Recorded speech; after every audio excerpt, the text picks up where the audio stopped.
Hey everybody, welcome back to the channel. Row of Gilly coming at you again with another min-max legendary character unlock guide. Today, we're going to be talking about Green Goblin Classic. Now, Green Goblin Classic is a tough one, friends, and they made it hard on purpose. Some of the teams you have to use are not easy, not only to have like farmed up to a good power, but they're also not terribly useful in a lot of other game modes. So this is one of those legendaries that's going to feel like more of a luxury grind, but I promise you, Green Goblin Classic is not a luxury character. You're going to want Green Goblin Classic in your roster as soon as humanly possible because he does great things in Cosmic Crucible, he does great things in other events, he does great things in War. He's just a fantastic toon. He's arena viable early game. So let's talk about the teams we got to use, the packs we used, and our path through the Green Goblin Classic, getting them unlocked 3 stars with characters level 75 or under. So let's jump right in. Let's go over the teams in node order. Node 1 is always unrestricted. Again, we brought in our Hive Mind team. Now, if you've been watching the series, we've been loving using Hive Mind. They don't need to go any higher than where they're at right here to get through all of these legendary events. They are a raid-focused team, so if you're an early game player and you have the Hive Mind and you're just kind of slowly working your way through the game, maybe you don't want to upgrade them too high. Maybe they're doing enough for you at a low level. This is the min-max right here, friends.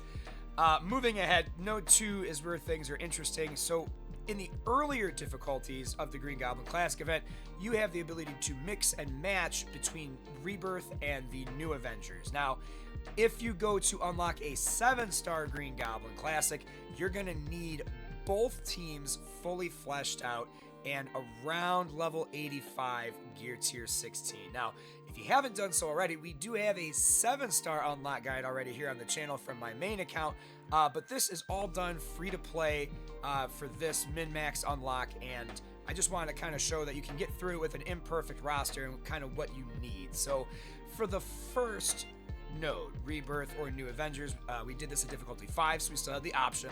I took in Coulson, Mockingbird, Captain America, Captain Carter, and Tigra. Now, there's not a lot of stopping power here, as I'm sure you've noticed, but that wasn't really the goal. The first node is difficult, but it's not impossible.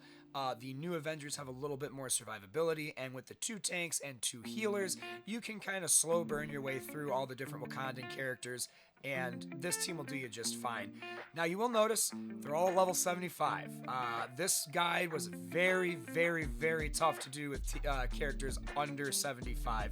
You'll notice we have a good number of them, but 75 for Green Goblin Classic really started to feel like the cost of admission, especially on the Rebirth and New Avengers teams. Now, you will notice my New Avengers are pretty low star. I've got a 4-star Tigra, I've got a 4-star Mockingbird, and I've got a 4-4, they're all 4 red, 4 yellow for Coulson. We kept most of them in green ISO 3, so nothing really crazy investment-wise on the ISO side except for Tigra. I took her up to blue ISO. She just needs all the stats she can get. You were going to use New Avengers, just the straight team later on, and she needs to be able to take hits and hit back hard, so getting her into blue ISO was just something I did to help boost the stats since I couldn't max out her abilities. And we'll talk about the ability levels for that team as we kind of get to that specific final node for them. In node 4, we used node 3, we used our city villains, our normal Sinister 6 lineup, Ock, Mysterio, Lizard, Craven, and Vulture. You'll notice the only 2 here are 75 are Ock and Lizard. They did not get upgraded from doing the Black Cat event, so this is kind of the cost of admission max that you'll need to unlock all of your different teams with the Sinister 6, whether it's the Sinister 6 keyword specifically, or the city villain tag, or just the city tag, depending on which one of these events you're doing. So this was really nice to have. They work and function really well. We do drop a character here and there, and we'll kind of circle back to those as we get to it. Next, we had Global Blaster. We took in Phantom X, Ultron, Gambit, Archangel, and Sunspot. Now, what you'll notice, Sunspot's a 5-5. My Archangel is only 3 stars. They're all level 70. Gambit is a 7-7. We finished Dark Dimension, so Ultron's 7-5. And we were able to use Phantom X. The really cool thing about this you have Ultron, so you have the Ultron healing bot, so you can kind of slow burn and keep this team at good health, right? You also have the bonus stats and the bonus attacks that those give you. But the team needs a tank, because otherwise your enemies are just going to go for all your support units.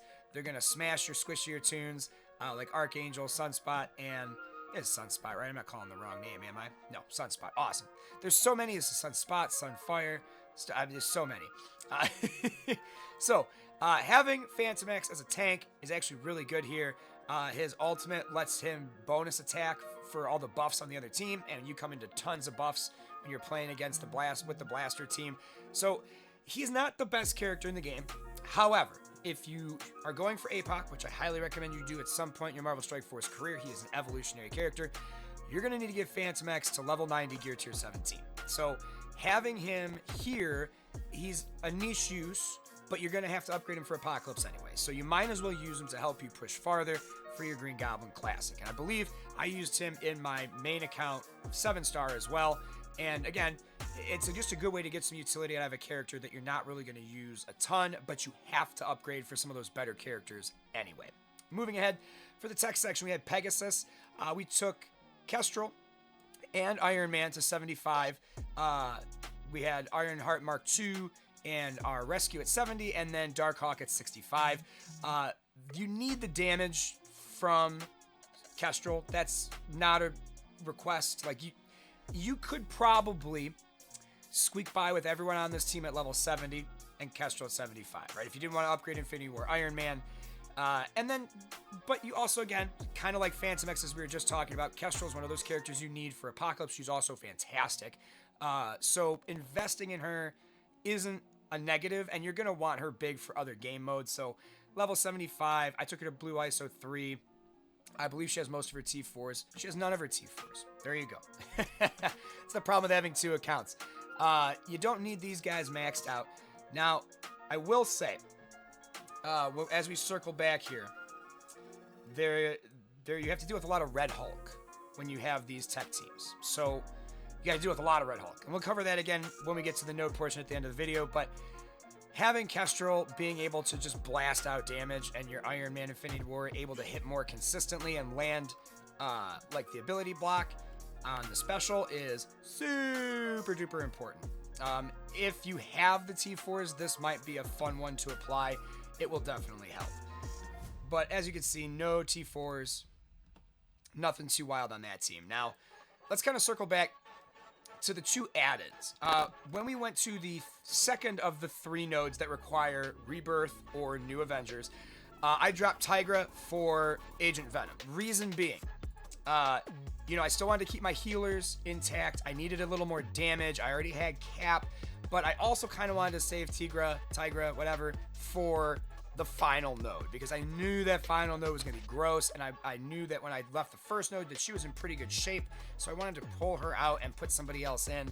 You don't have to do that, but the last node is the hardest part of the entire event, especially if you're using the World at War Pact, which we were, so you want to make sure you've got your full New Avengers team in good shape. So we simply dropped her for Agent Venom on that other node, and then when it came to the second city villain node, we dropped Kraven for Black Cat. The reason being, you have Morgan Le Fay, you have all kinds of other fast, hard-hitting, angry toons, and you just need to control them, and the stuns and the ability stealing with Black Cat just turns to work a little better than my Kraven.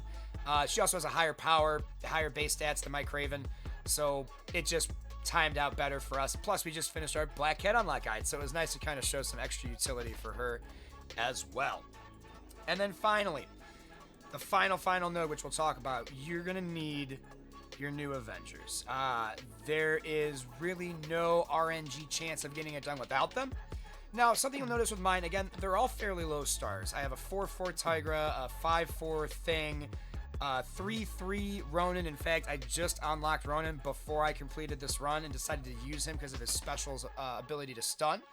I have, a 5-5 Mockingbird and a 4-4 Agent Coulson. So the star levels are not huge. And because of that, we needed to up their levels a little bit and up their abilities. So let's talk about the really important ones.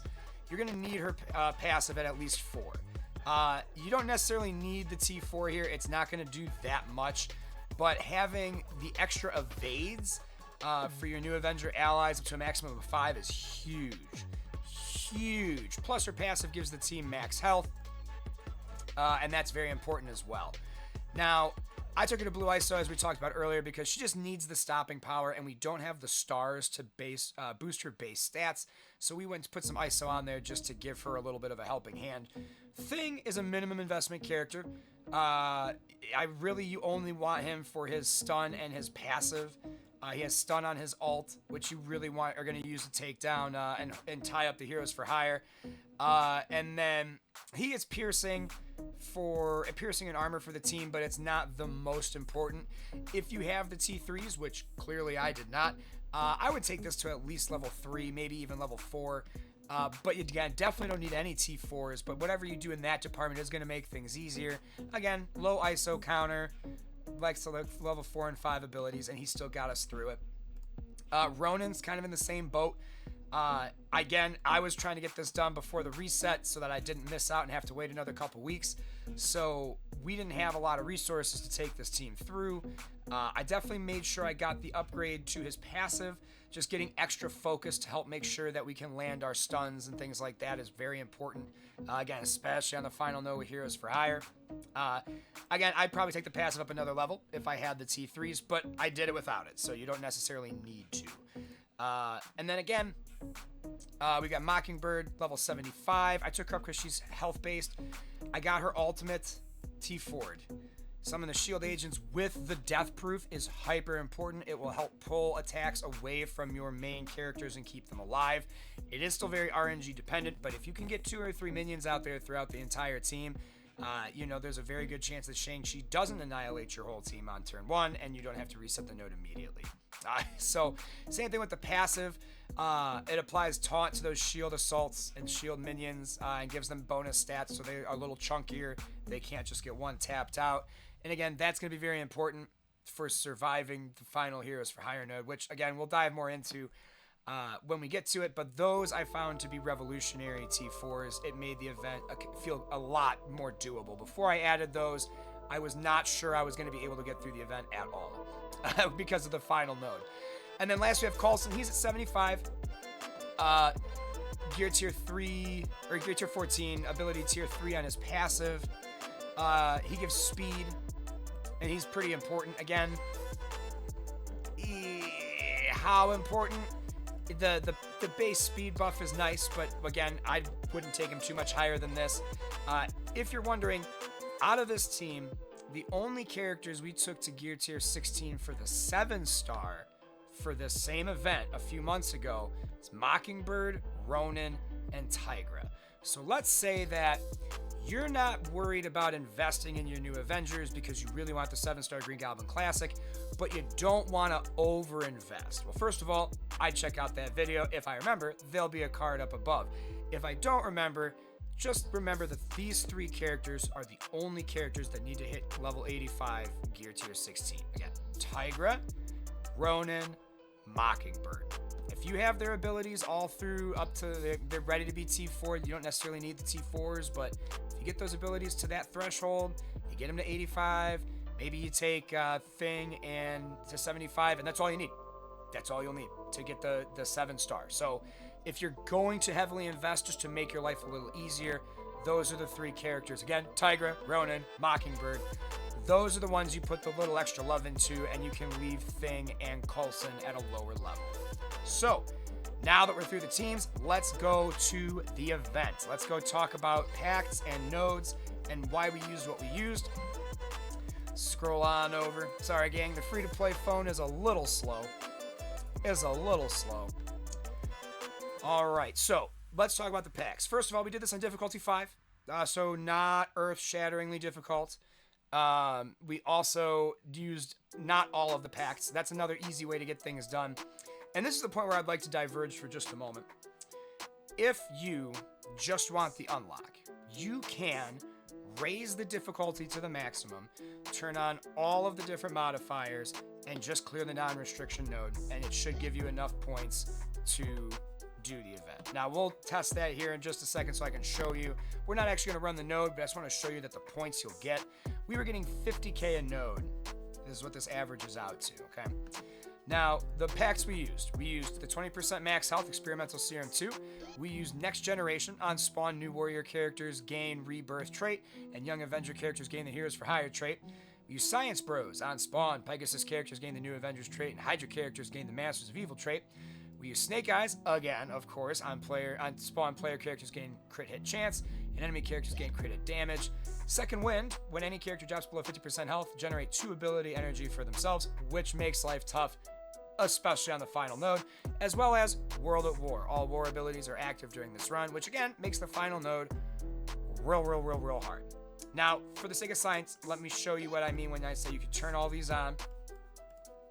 Oop. Now, we were on 50K a node before, but if we turn this all the way up, it's about 3 million. Let's do the math here, friends. We have 3,216,000.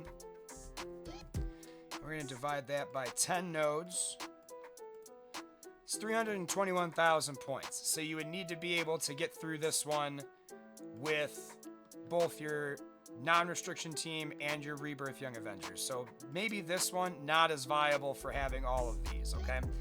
But again, we use Experimental Serum, Next Generation, Science Bros, Snake Eyes, Second Wind, and World at War. Now let's turn this back down. Let's turn this back down and get into it. I guess we can leave the buffs. That won't really matter too. Well, yeah, it will, because we got to turn that off. All right, so let's see. We turned up Power Dynamics. Oh, okay, that wasn't bad. So let's get in and talk about the nodes now. Node 1 was actually kind of challenging with my Hive Mind at their current level.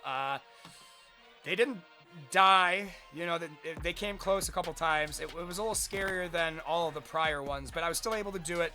Again, locking down your characters with blinds and stuns. So, you know, Taskmaster, Mr. Negative, Black Cat, making sure Rogue doesn't trip you up, putting an ability blocker or stun on her early.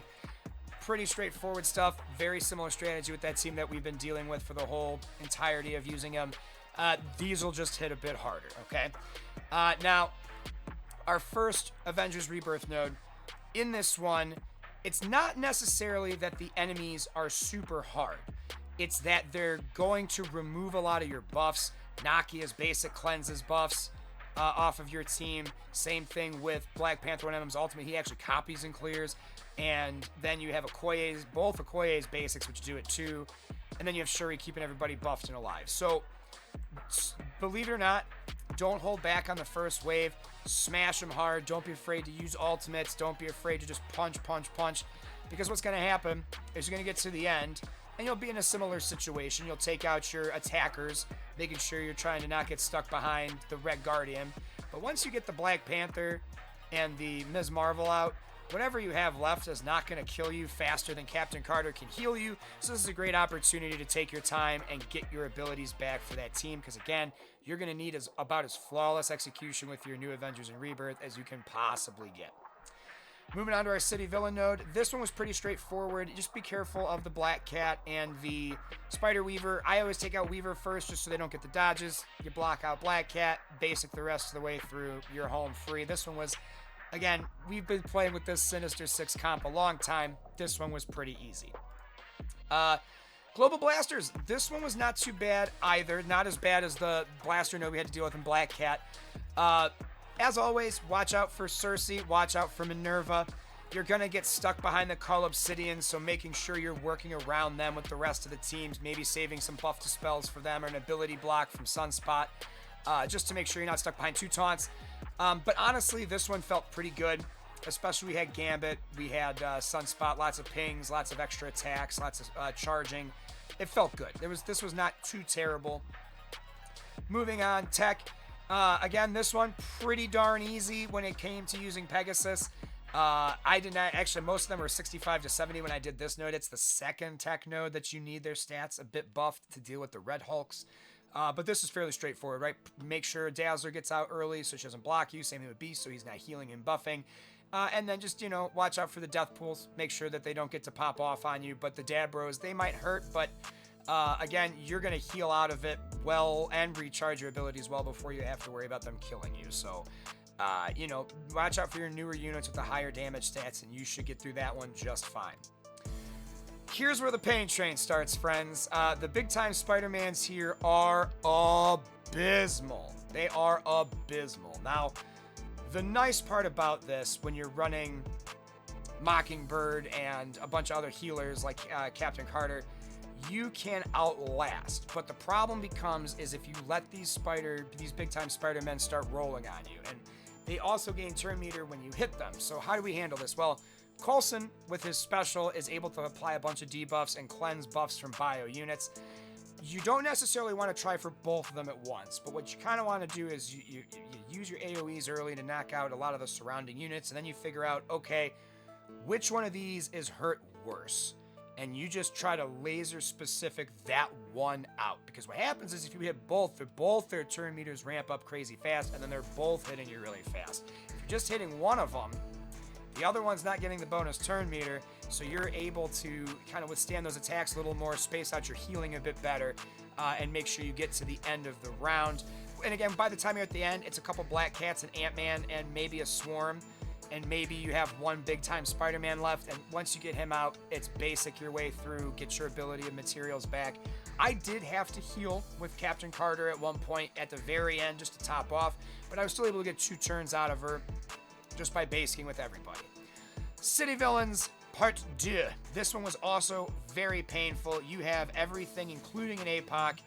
The kitchen sink not included would be Super Skrull, but this was pre-Super Skrull. So, what you need to know here. Morgan Le Fay is the biggest problem. Take her out first, right?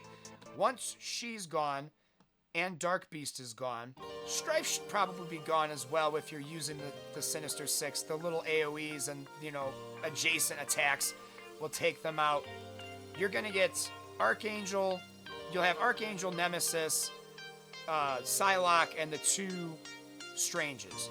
Before you waste these 3, take out at least one of the Stranges, because they can mess you up later on with their ultimates. But early on, they're going to use their specials on Lizard.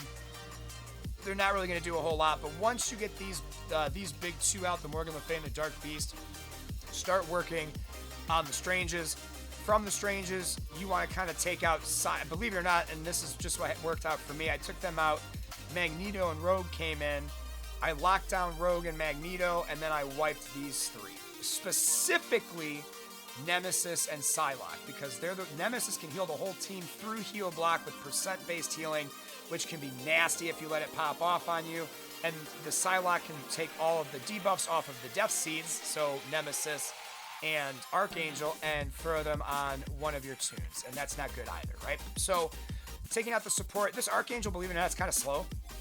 It did not take very long, or it took a long time rather to attack. By the time you got these 3 out, the rest of these will have dropped in.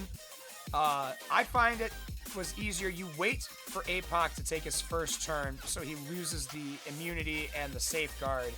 While you're waiting for that, you're cleaning up everything else as fast as you can. Single target attacks, save your big money, save your ability blocks, save your stuns, and use them all on Apocalypse. As soon as those buffs go away, smash him home. You're going to do some damage in the interim, but it's Apocalypse, right? He'll use his special before he uses his ult, but you want to make sure that as soon as he drops those, you're ready to smash him out.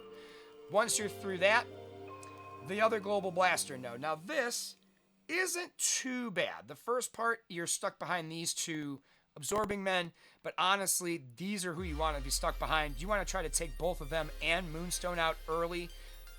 You're going to get Baron Zemo once you take 1 or 2 of them out. He can blind, he can do some pretty nasty stuff, so making sure you make him a priority, or at least paying attention to him, is good. When the last of this spawns in, you have 2 options. You can work your way around Kang, making sure none of his Masters of Evil are there to support him. It's risky, but it works.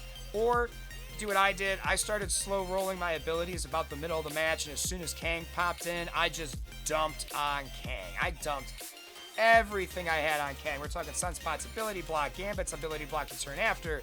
I ended up, hopefully by the end, you'll have your Gambit ultimate, and you just blast out.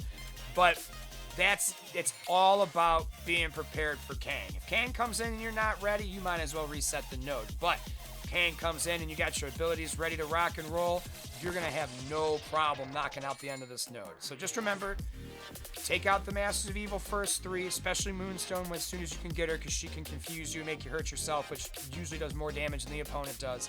And then Kang. And once those are out of your way, you don't have to worry about slow rolling your way to victory because there's not another Global Blaster node, but you could if you needed to. But just smash them out, get your turn efficiency. Tech. This one I thought was going to stop me at one point too, and it's not necessarily because it's hard, it's because of how Red Hulk works. And you kind of have to have just enough damage to handle him when you're ready. So you're going to take out, every other time we see Gamma in one of these nodes, you're going to take out the She-Hulks and the Brawn ASA GDMFP as soon as humanly possible, because if they're up when a Red Hulk comes in, you're just going to have to reset the node. He's going to get too many buffs, he's going to get too many of his charges based off of you hitting the other members of the Gamma team. He's going to drop the rock, you're going to have a bad day. So making sure you get his support out before he spawns in is very important. Now, once you take out 4 or 5 units here, the first Red Hulk spawns in. Without wasting stuff, you need to smash him out as fast as humanly possible. What I mean by that is you don't want to like ability block and stun him, because hopefully by the time he takes his next turn, he'll already be dead. So you don't have to worry about having ability block and stun, right? Because there's a second one that's going to come in, and you don't want to have your ass hanging in the breeze with a giant Red Hulk with 5 charges stuck behind a Hulk. It's a reset, and that's where it took us a long time to get through it, and it's part of why I made the executive decision to take Kestrel up to 75, as well as Iron Man, Infinity War. Their ability blocks, the speed boosts, the speed down that you apply with Pegasus team in general, but most specifically Kestrel, and then the pings, having those high damage pings from her are very, very important, and they're super helpful to get through this node. So, you know, I had to reset this one a few times, this node specifically, I'm not going to lie. Just make sure you're staying on top of the Red Hulks, making sure that like once you've got that lineup where you can ability block or stun and just go hard in the paint, do it. Because if you have 2 Red Hulks, again, that's a reset, okay? Finally, last but not least, the hardest node in the entire event because of the war requirements. We had to use full New Avengers here because we just needed their war bonuses that badly. Now, I got through with RNG. I will not lie. There are a lot of specific things that have to happen in order for this to work, and it's very hard to describe because sometimes the different buffs aren't going to land. What you need to land as many bleeds with Tiger's ultimate on all of these original spawning characters as possible. You're also going to need to have Mockingbird's ultimate to get the minions spawned in and to take out as many of these for their second life as possible, because if they're charged, which they will be when they die, they're going to come back at 10 to 40% health. So you're going to need 2 ults in a row to make sure you get this down to just Shang-Chi and Howling Wing. You're also going to want to make sure as soon as you can that you're stunning Shang-Chi with Thing's ultimate. That's critical. The nice part about this is that at this level, these Moonstones just fall over after the 2 ults, so you don't have to worry about them cleansing all of your buffs. They're going to be a non-issue. From there, you're going to get these 5. You're going to get a Miles or 2. You're going to get America Chavez, Kate Bishop, another Howling Wing, and Echo. And here's where a problem arises. If you have Misty Knight up still and the second Howling Wing comes in, they're going to start proccing between the 2 Howling Wings and Misty Knight, and they're going to go off. So make sure that you can take out at least one of these before they have a chance to all 3-way interact and get really nasty to deal with, keep proccing, giving each other ability energy. It's not good. Once you have her out, it's time to clench your butt cheeks, because you're going to have to smash through all of this ASAP. You're going to want to control Shang-Chi just like before. You're not going to have the cooldowns in place. You're just not. So making sure that you're hitting Shang-Chi with all of your biggest attacks as soon as you can, and hoping that you hit the crits and things to take him out effectively. Once Shang-Chi and effectively Kate Bishop and Howling Wing are out, you'll probably still have Echo, America Chavez, a Miles, maybe 2 America Chavez, no Miles, maybe all of the above. These 2 are your biggest threats. I'm sorry, these 3. Let's say these 3. Colleen, Kate, and especially Shang-Chi. those are your 3 biggest threats at the end of this last node. They can ruin a whole run. So just making sure you're doing your best to take them out as efficiently and as quickly as possible is super duper important. Everyone else you can kind of work around. It might not be a pretty score at the end, but you'll get through it. And that's all we've got, friends. Again, thank you for coming and checking this out. Now's the payoff. We're going to claim the 500K rewards, get ourselves our Green Goblin Classic unlocked. Now, this will be the end for now of Legendary Unlock Guides. We don't have any new Legendaries in the game. I missed my opportunity to do an Old Man Logan guide on the free-to-play account. So we're going to have to wait for him to come back around in a few months. So until then, things to look forward to here on the channel. We are going to be working on a series of videos that I am a little apprehensive about, but I think will be super informative, super exciting. We're going to start making some team review, kit review videos where we talk about why teams are so good or so bad, and where their uses are in the game and how their kits affect their usability and their viability. So I've seen a lot of comments through Facebook and things of people not understanding how certain teams work, and I have to sit there and look to myself and go, I don't know if I know how all the teams work all the time either. So this is a bit ambitious. This is going to be a great learning experience, though, I feel like, for myself and a lot of you in the community who we don't always know what we're doing. We just press buttons like, oh, this says stun in yellow, hit it, go. I'm one of you. I'm one of those people sometimes. So in the interest of all of us getting better, look forward to those videos coming up here soon in the not too distant future. But as always, friends, if you found this video useful, make sure you give it a like, drop a subscribe if you want more of this kind of content, or if those kit and team synergy and kind of usability videos interest you. And as always, friends, long days, pleasant nights, and I hope to catch you all in the next one.